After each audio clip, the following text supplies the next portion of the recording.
खाली आपदे गत काली मात्र मु दुई थर कटक जा सका सन्ध्या बेले थे गोटे 24 घंटा भितर दुई थर कटक जो मु प्रत्येक थर जो ओडिशा रे अच्छी से कटक निश्चित कौन कार्यक्रम को जाऊँगी मो कटक केवल कटक सहर बा कटक पार्लियामेंट्री कन्स्टिट्यूएंसी नुहे कहीं ना पिला बेलू जो बड़ होती मो कटक हूँ जाजपुर जगतसिंहपुर पारादीप सबू मो कटक क्या गोटे जिला थिला आपण मैंने बर्तमान देखुं एत गुड़े जिला कटक भितर अच्छी मो कटक हूँ गोटे बड़ क्षेत्र कटक पढ़ी स्कूल रे कॉलेज रे कटक सब मोर पार्ट रहिबो माँ कटक चंडी दर्शन करने को जिते मत डाकुंट मुझे पहुँचुची तेणु कटक को भूलबार प्रश्न ना कि आपको आश्योर करी जिते मत अपरच्युनिटी मिल से आपको प्रश्न हूँ कटक विषय कौ प्रश्नटा मत उठेगा चाहिए से निमंत्रण कर शुणिले जोटा आपण बहुत रेलेवेंट प्रश्न भाई कहले टैक्स डेवल्यूशन भत्ता विषय कहले सब कटक कौन उठेगा जरूरी से उठेगा निश्चित चेष्टा कर समस्त नमस्कार विजु जनता दल तरफ विजु जनता दल मीडिया सेल तरफ मो व्यक्तिगत तरफ मुझे स्वागत करुच्ची धन्यवाद दूची आज रविवार होते आपण मैंने किसी समय काढ़ी आसी आज ये कार्यक्रम मो दृष्टिकोण रु 4टी लक्ष्य अच्छी प्रथमटा है अधिकांश समय मुझ सहित एकाठी भेट हो पारि के रास्ता कड़े के संख भवन में अल्प संख्यक बा व्यक्तिगत भाव आप कथा एकाठी कथा हबार सुजोग मिलनी सेटा गोटे लक्ष्य आज द्वितीय है जे अनेक समय किसी पत्रकार बंधु मैंने कही मीडिया बंधु मान को मत राज्यसभा निर्वाचन पर गोटे बंधु मिलन दरकार यहाँ गोटे सुजोग है तृतीय एवं सबुठारु जरूरी मो दृष्टिकोण हूँ जेहेतु आपण मानकर प्रतिनिधित्व करी ओडिशार प्रतिनिधित्व करिवार गौरव एवं दायित्व विजु जनता दल एवं यार सभापति मान्य श्रीयुत नवीन पट्टनायक मते देइछंती एवं मु प्रथम थर पार्लियामेंट रो मेंबर हिसाब रे जाउची मु आपण मानकटू जानिबा को चाहूची जे जणे लोकप्रतिनिधि हिसाब रे ओडिशा विषय रे को प्रसंग पार्लियामेंट रे उठेबार अछि जोटा आपण माने आज भाबुचंती जे हमर प्रतिनिधि माने इफेक्टिवली उठेई पारि नांती एवं उठेई परिबा दरकार मु सेति पई आपण मानकर सजेशन आपण मानकर दृष्टिकोण क्या आपण माने ग्राउंड रे रहउचंती एवं ओडिशा विषय मो ठारो अधिक देखुचंती सब समय कॉमन मैन रो प्रॉब्लम सरकार के सामने प्रॉब्लम राज्य रो प्रॉब्लम अर्थनैतिक सामाजिक श्रृंखला अन्य राज्य मान तुलन में ओडिशार उन्नति प्रगति बा आमे पछुआ रही जाऊे जे आमर वॉइसटा पहुँचुची न पहुँची तेणु आपण जहाँ भी सजेसन अच्छी मोर बंधु मान को रिक्वेस्ट कर लिखुवे आप अनुरोध करी आपण ना बा चैनल बा पत्रिका पेपर ना कहले से लिखि रखि मु आशा करे जदि से उठे पारि और किसी उत्तर सरकार से पाइबी से पुणी धरी आसबि एटा गोटे परंपरा मु सृष्टि करने को चाहूँगी जे समय समय आपण संगे एकाठी कथा एटा राजनीति ऊपर को नहीं ओडिशा विषय चर्चा केमती हो पार से चेष्टा करुँची चतुर्थ लक्ष्य है जब आपण मानकर भी किसी अन्य विषय चर्चा करार अच्छी ता भी कर अन्य विषय चर्चा तो आपण मैंने बहुत करुँच मो साथ चर्चा कर आवश्यकता ना किंतु ओडिशा विषय कौन राज्यसभा को नहीं पारिबा सेटा होची मोर मेन लक्ष्य तेणु धन्यवाद आपण मैंने समस्ते आसिले आउ टिके संक्षेप रे आपण मानकर जदि सजेशन गुडा रखिबे ताले देखिबा को सुविधा हबो एवं डिसिप्लिन वे रे करबा जे जे कहिबे जदि आपण टिके हाथ उठेबे आपण कहबा को चाहछंती ताले हमें ताकू इजीली लिखि कि आगु जाय परबा ठिया हवा दरकार निज जगह रे बसी कहि पारती माइक्रोफोन आपण दोछन कि जे यो माइक्रोफोन दे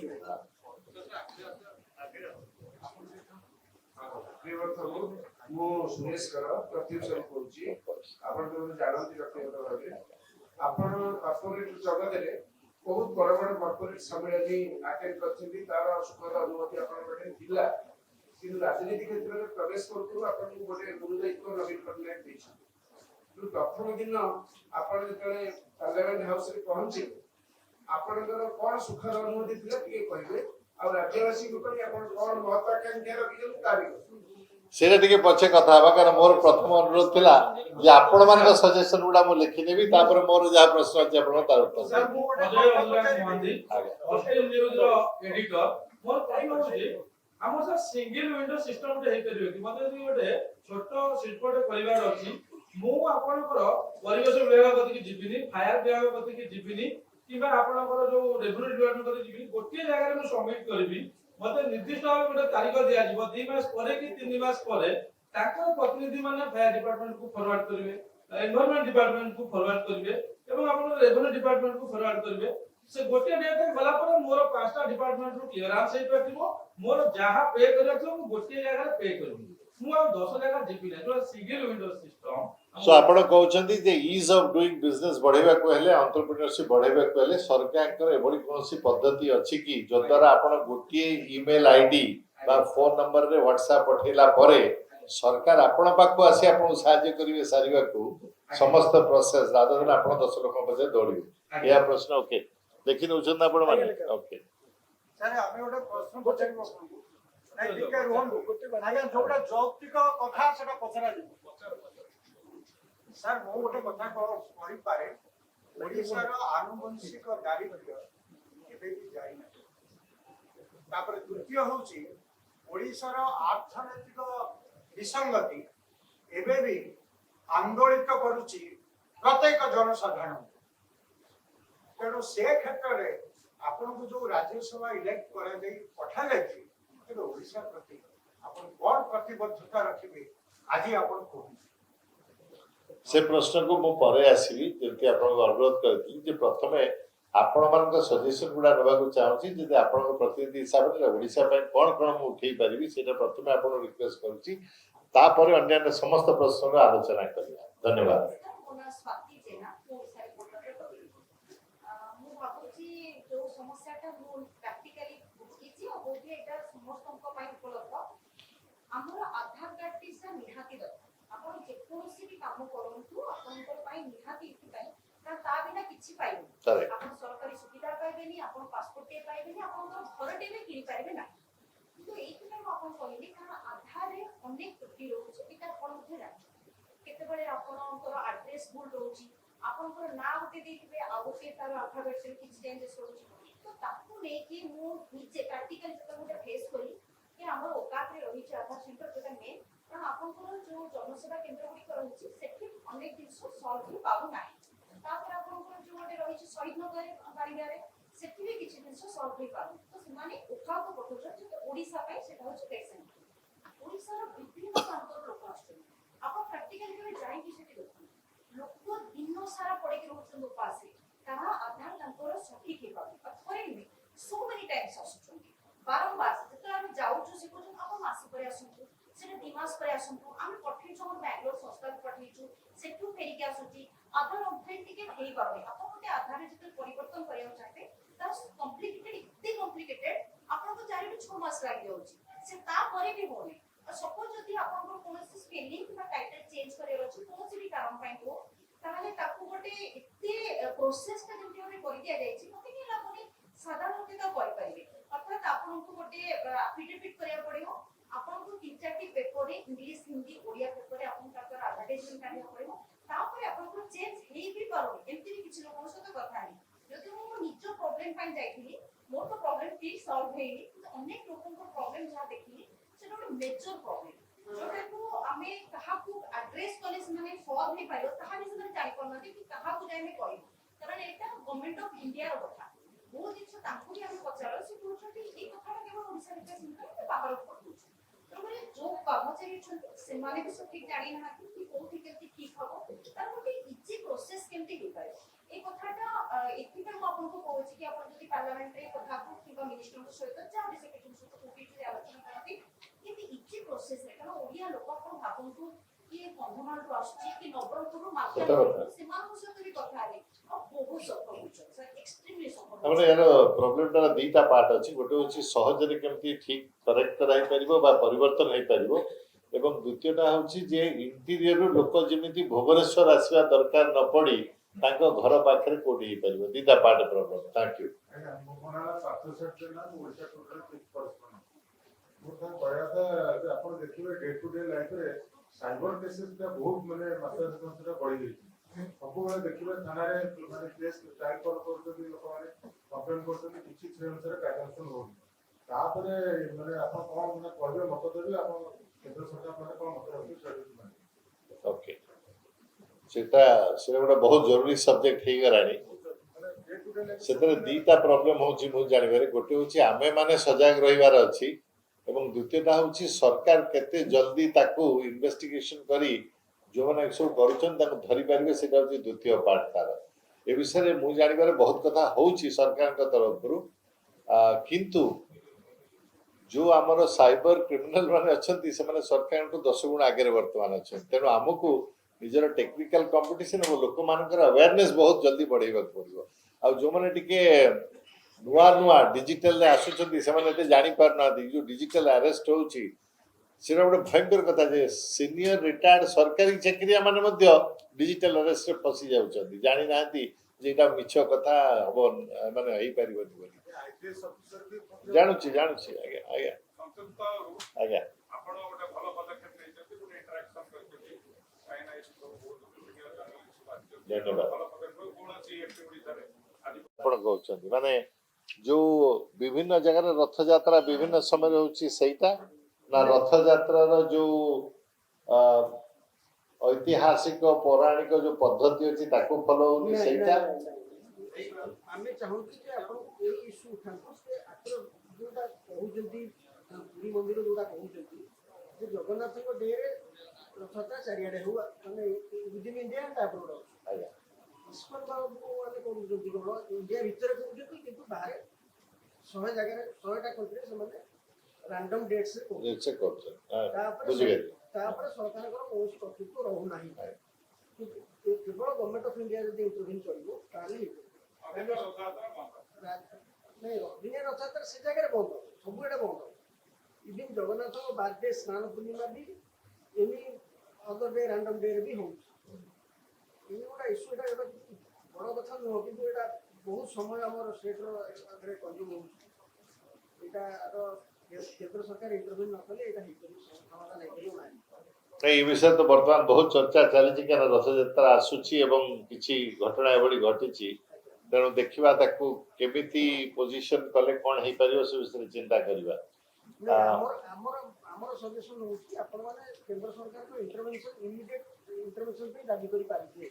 ନାଇଁ ନିଶ୍ଚିତ ଦାବି ନିଶ୍ଚିତ କରିପାରିବା, କିନ୍ତୁ ମୁଁ ଜାଣିବାରେ matter should be resolved soon because ଏଟା କେତେ 20 ଇୟର୍ସ ହେଲା ଚାଲିଲା। ହଁ ନାଇଁ ମୁଁ ଜାଣିଛି ସାଂସଦ ହିସାବରେ ମୁଁ ଗୋଟେ କଥା ଭାବୁଛି ମନରେ, ସରକାରଙ୍କ ପାଖରେ କେବଳ ଦାବି କଲେ ହବନି, ଆମକୁ କିଛି ସଲ୍ୟୁସନ ବି ଦବାକୁ ପଡିବ ଅପସନ। ତେଣୁ ଯଦି କିଛି ସଲ୍ୟୁସନ ଆପଣମାନଙ୍କ ମନରେ ବି ଅଛି କୁହନ୍ତୁ। ଗୋଟେ ସଲ୍ୟୁସନ ମୋ ମନକୁ ଆସୁଛି, ଯେମିତି ଆମେ ମାନେ ବ୍ରାଣ୍ଡ କହେ, ଆଇପିଆର କହେ, ପେଟେଣ୍ଟ କହେ, ରଥଯାତ୍ରାଟା ଯଦି ପେଟେଣ୍ଟିଂ ହେଇପାରିବ ତାହେଲେ ଆମର ସାର୍ଟିଫିକେଟ ବିନା ଅନ୍ୟ ଗୁଡାକ ଆପଣ ରଥଯାତ୍ରା ବୋଲି କହିପାରିବେନି। ମାନେ ଏଇଟା ଗୋଟେ ରାସ୍ତା, ମୁଁ କହୁନି ଏଇଟା କେବଳ ଗୋଟିଏ ରାସ୍ତା ବୋଲି, ଏଭଳି ଅନେକ ଚିନ୍ତା କରିପାରିବା ଆଉ କଣ ସଲ୍ୟୁସନ ହେଇପାରିବ। ବହୁତ ଧନ୍ୟବାଦ ଅରବିନ୍ଦ ବାବୁ, ନମସ୍କାର। ଏଇ ଇସ୍ୟୁ ଉପରେ ଆପଣ ଏଇ ଯୋଉ ଇସ୍କନ ଜିଡିସିର ଯୋଉ ଚେୟାରପର୍ସନ ଅଛନ୍ତି ମୁଁ ତାଙ୍କ ସାଙ୍ଗେ 2 ଦିନ ତଳେ ବି କଥା ହଉଥିଲି। ଆଜ୍ଞା ମୁଁ ତାଙ୍କୁ ପର୍ଟିକୁଲାରଲି ଏଇ କଥା କହିଲି, ମୁଁ କହିଲି ଆପଣ ବି କହୁଛନ୍ତି ରଥଯାତ୍ରା ନାଁ କରି ଅଲଗା ନାଁରେ କରୁନାହାନ୍ତି ବାହାରେ କରନ୍ତୁ, ସେମାନେ କିଛି କରିବେ। ନମ୍ବର ୱାନ୍ ଏଇ ଗୋଟେ ଇସ୍ୟୁ। ଆଉ ଗୋଟେ ଇସ୍ୟୁ ସାର୍ ହଉଛି ଆପଣଙ୍କର ମହାନଦୀ ଇସ୍ୟୁ ବର୍ତ୍ତମାନ ସୁଦ୍ଧା ସଲ୍ଭ ହେଇପାରୁନାହିଁ। ଏଇଟା ବି ଆପଣ ଟିକେ ଉଠେଇଲେ ବେଟର ହବ। ଆଣ୍ଡ ରୟାଲିଟି ଇସ୍ୟୁ ଯାହାର ଅଛି ନିଶ୍ଚିତ ମାନେ ଆମର ଆଶା ଥିଲା ଯେ ଟ୍ରିପଲ ଇଞ୍ଜିନର ସରକାର ସମାଧାନ କରିଦେବେ ବୋଲି, କିନ୍ତୁ ବର୍ତ୍ତମାନ ଦିଶୁନାହିଁ କିଛି। ତେଣୁ ଆମେ ଆହୁରି ଲଢେଇ କରିବାକୁ ପଡିବ ଏ ବିଷୟରେ। ଭଏସ ଆଉ ଟିକେ ଛାଡ଼ିଦେବା ନିଶ୍ଚିତ ଭାବେ ନିଶ୍ଚିତ ଭାବେ। Sir, namaskar. I'm Namaskar. Supriya Das, independent journalist, digital journalist. Actually, बहुत वर्ष हेलानी सेंट्रल गवर्नमेंट जो सोशल सिक्योरिटी असिस्टेंस रिवाइज दे 200 टंका रही तो स्टेट जहाँ भी टॉप अप दो आउ अधिक टॉप अप दबा कथा वल्नरेबल क्लास को, किंतु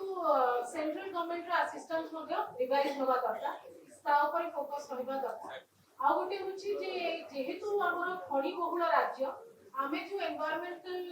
क्राइसिस को सामना करूछु, माइनिंग और को एरिया रो लोक जो लाइफ और लाइवलीहुड को जो फेस करूछन, जो समस्या गुड़ाक सेथि एक्स्ट्रा फोकस मिल କଥା ଫଣିବହୁଳ ଅଞ୍ଚଳ ଗୁଡ଼ିକୁ ଫଣିବହୁଳ ରାଜ୍ୟ ଗୁଡ଼ିକୁ ସେ ଦୃଷ୍ଟିରୁ ଓଡ଼ିଶା ବହୁତ ଭଲରେବଲ ହଉଛି ସେଇ ଦୁଇଟା ପ୍ରସଙ୍ଗ ନିହାତି ସଂସଦରେ ଉଠେଇବା ଦରକାର। एक्स्ट्रा फोकस ର ଅର୍ଥ କଣ ମାନେ କଣ କୋଉ ଭଳିଆ ସଜେସନ ଅଛି? ଯେମିତି ରିସେଣ୍ଟ ଜୁଆଙ୍ଗ ଇନସିଡେଣ୍ଟ ହେଲା ହୁଁ ହୁଁ ଏମିତି କଣ ହେଲା ଯେ ଆମେ ତାଙ୍କର ଜୁଆଙ୍ଗ ଡେଭଲପମେଣ୍ଟ ବ୍ୟବସ୍ଥା ଥାଇକିରି ଆମେ ତାଙ୍କ କଥା ବୁଝି ପାରିଲୁନୁ ଛୋଟ ଛୋଟ ମାଇନର गर्ल्स ଗଲେ ଗଲେ ବାହାରକୁ ତାମିଲନାଡୁର ଯୋଉ ଘଟଣା ହେଲା ଯେତେବେଳେ ମାଇନର ଛୁଆ ଯାଉଛନ୍ତି ବହୁତ ଗୁଡେ ପ୍ରସଙ୍ଗ ଯୋଡି ହଉଛି ତାଙ୍କର ହେଲ୍ଥ ତାଙ୍କର ଏଜୁକେସନ ତାଙ୍କର ତାଙ୍କୁ ଯୋଉ ସେଫଟି ଆଉ ସିକ୍ୟୁରିଟି ଗୋଟେ ଛୁଆ ଝିଅକୁ ଦରକାର ସେ ସବୁକୁ ଆମେ କୋଉଠି ନା କୋଉଠି ଗୋଟେ କମ୍ପ୍ରମାଇଜ କରିଦଉଛେ କାରଣ ଏଇ ସବୁ ଜିନିଷ ହଉଛି ତ ଯଦି ଆମେ ଏକ୍ସଟ୍ରା ଫୋକସ ଦବୁ ତାହେଲେ କମ ସେ କମ କୋର ଏରିଆର ଲୋକ ଆମେ ପିଭିଟିଜି କହୁଛୁ କିନ୍ତୁ ଆମେ ତାଙ୍କୁ ବି ମାନେ ସିକ୍ୟୁରିଟି ଦେଇ ପାରୁନୁ ତ ଏଇ ପଏଣ୍ଟ ଗୁଡାକୁ ଉଠିବା ନିହାତି ଦରକାର କାରଣ ଆମର ପ୍ରତି 4 ଜଣରେ ଜଣେ ଯଦି ଟ୍ରାଇବାଲ ଅଛନ୍ତି ଆମର ତାଙ୍କ ପ୍ରତି ସେତିକି ରହିବା ଦରକାର Sure. ଆଉ ସୋସିଆଲ ଆସିଷ୍ଟାନ୍ସ ଉପରେ ଡେଫିନେଟଲି ରିଭାଇଜ ହେବା ଦରକାର 200 ଟଙ୍କା ବହୁତ କମ ସେଣ୍ଟ୍ରାଲ ଆସିଷ୍ଟାନ୍ସ 200 ପରେ राज्य जेते टॉप अप देले मते ता कम रहउची टॉप अप बढ़िबा दरकार पर सेंट्रल असिस्टेंस बढ़िबा बॉर्डिंग प्रॉब्लम इसी बॉर्डिंग प्रॉब्लम है अच्छा ये जो व्हाट शी टोल्ड राइट जो भत्ता मिलुची सेटा रिवाइज होनी जेमिति सरकारी चाकरिया मानकर डीए बढ़ुची भत्तार मध्य कोनोसी इंडेक्सेशन रहिवार अछि जेतु दरदाम बढ़ी बढ़ी चली छी सर्वे रिपोर्ट होची 46% राइट सेमाने तांकर खर्च काट करबाको बाध्य होचे अरे इन्फ्लेशन तो समस्त में इम्पैक्ट करूची ना तो भत्ता जेतु रिवाइज नबो इन्फ्लेशन तो इम्पैक्ट करछो thank you supplement to Sure. Biju Janata Dal has been demanding the environment damage होती due to the pollution होती due to mining and other things. Government of India is collecting a tax and it is not plowed back to the state. Right Now you don't go into the state pattern. The demand is you bring it in the taxation where it is devolution to the state where to the divisible pool of taxes correct it comes, we are suffering. And you don't pay us on that account, you collect money by way of tax and you are just sharing it with the state. This has been a demand which the government of India has ignored. So that can be one which she was referring to more so. Second thing is that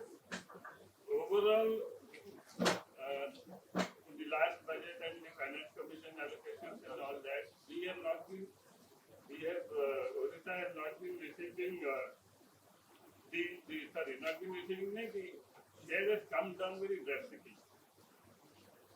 There's if I'm right, 32% of the central funds which were coming earlier, now it has come down to about 30% or 32%. Now this is unacceptable. Why should central share to the state go down in such a drastic manner? The state cannot, keep on providing more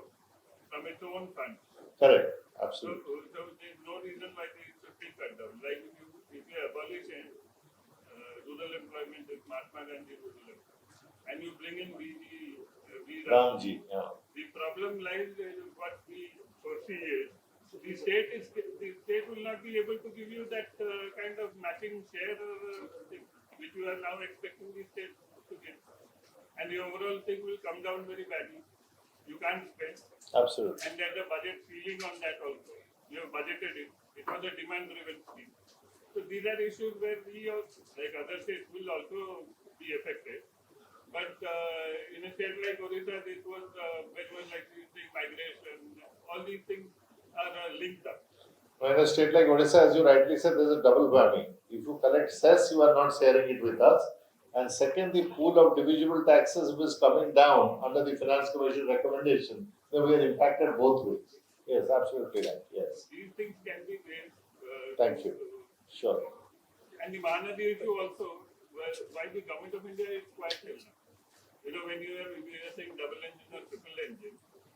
the one way that the government of India can intervene or call for a meeting, the Mineral Water Commission, the ministry and the states,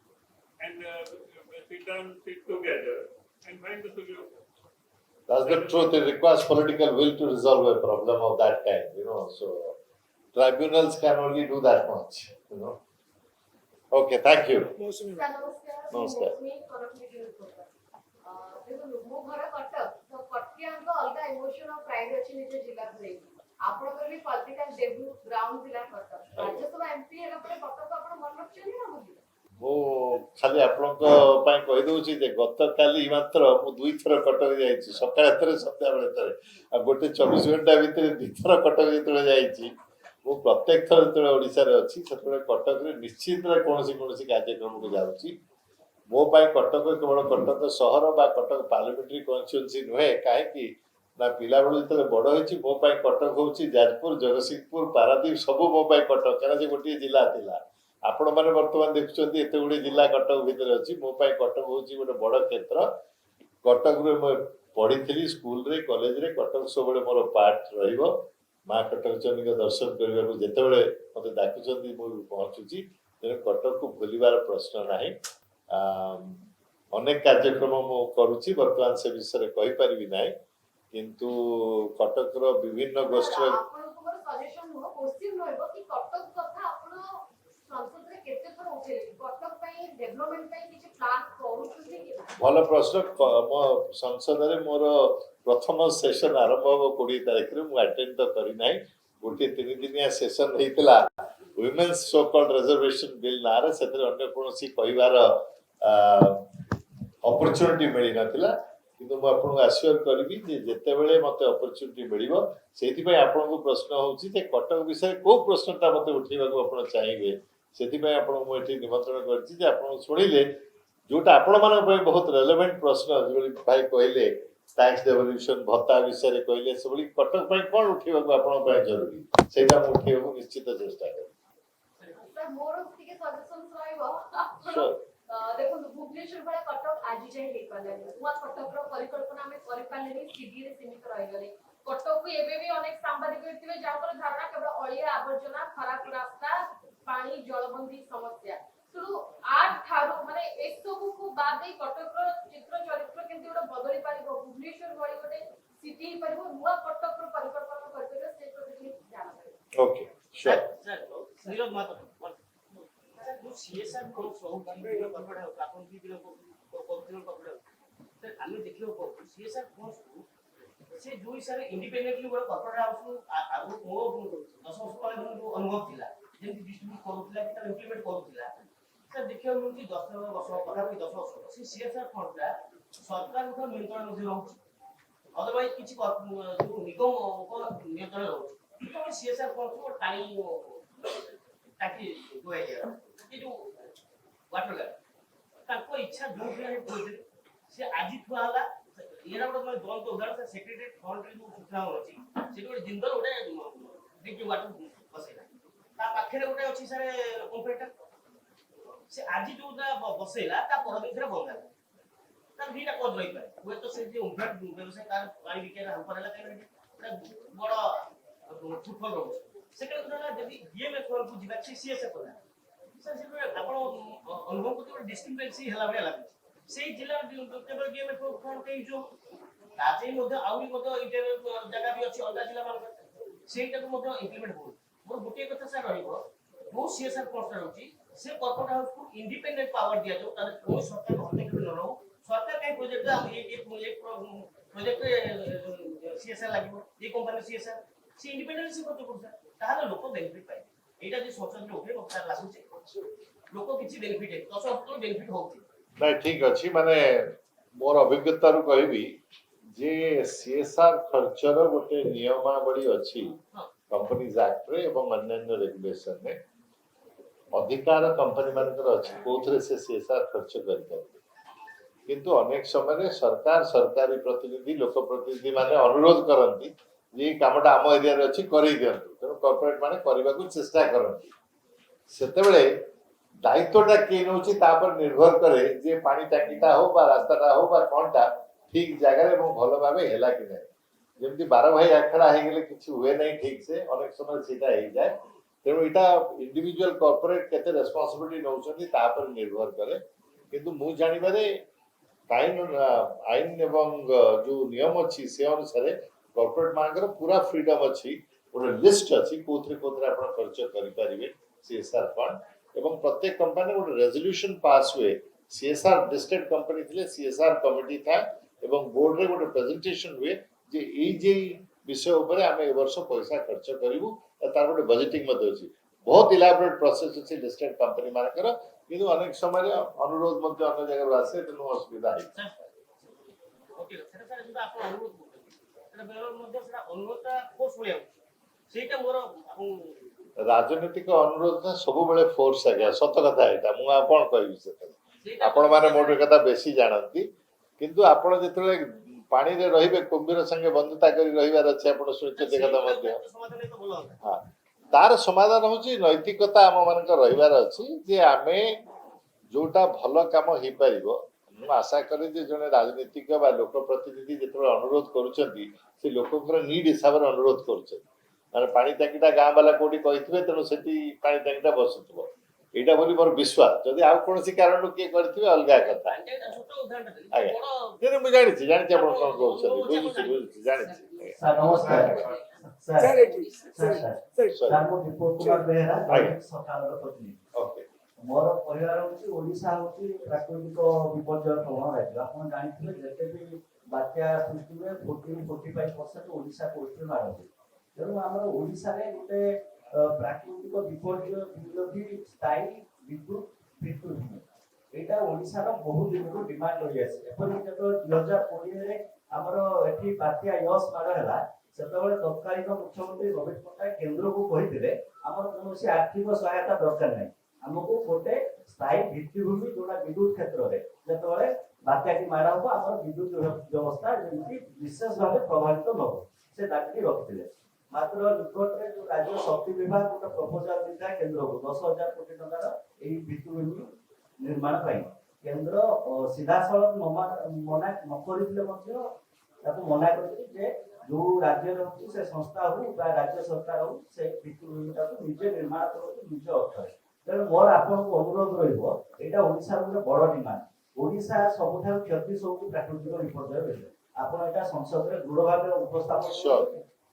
निश्चित sure ମୁଁ ଅଶୋକ ସାହୁ ମୁଁ Ashok Sahu senior journalist